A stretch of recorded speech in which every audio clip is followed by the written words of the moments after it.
we are going to practice calculating inventory value, and this is at a more advanced level. It is pulled from our advanced level ProAdvisor certification course, which if you would like more information about that course after we go through this exercise, just be sure to click on the link below in the description. Now, usually in our exercises, we are working in the sample company, but for this particular exercise, we're just going to be doing some math. All we're doing is calculating that inventory value. So no need to sign into the sample company, just get ready to do a little bit of math.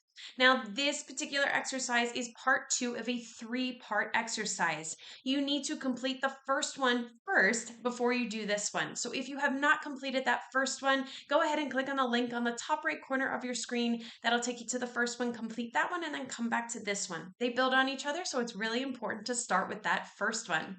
But let's see our scenario for this part of the exercise.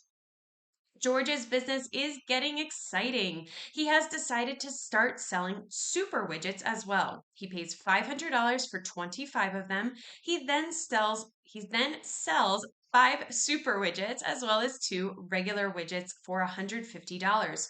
What is the value of his inventory after all these transactions? So if you want to pause the video here and try it out yourself, go ahead and do that. I'm going to show the calculation, how we can work through it on my whiteboard in a moment, and then we'll come back and we'll take a look and see if what we have done is in fact the correct solution. All right, so before we go through the calculation of what we just read in this scenario, we first need to remember how many of the regular widgets were left in inventory at the end of the previous exercise, which was 6. And they were purchased at $4.50 each. Okay, now for the super widgets, we read that I'm going to change the color. This is going to be regular widgets, and this will be super widgets.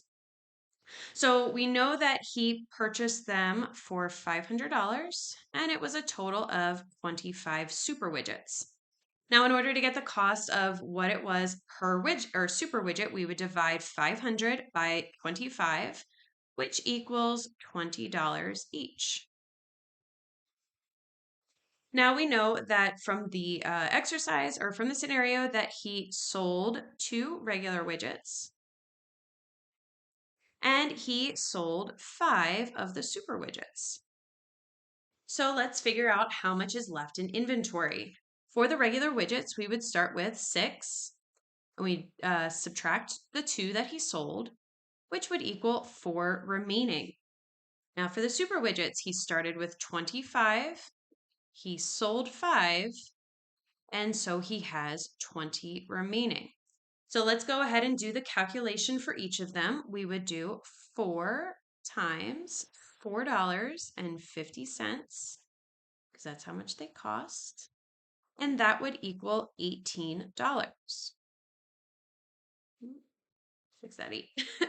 And then for the super widgets, he had 20 left over, and those each cost $20.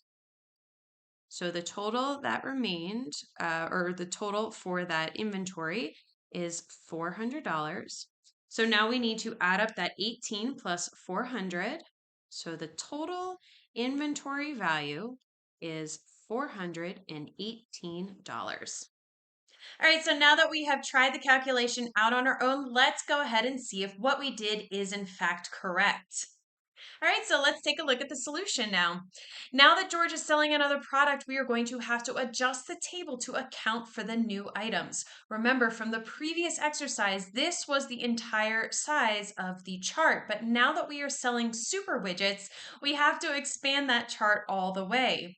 Keep in mind, too, that George paid $500 for 25 super widgets, so you have to divide 500 by 25 in order to determine the purchase price of each item, which is what we did in our calculation, that 500 divided by 25 equals that purchase price of $20.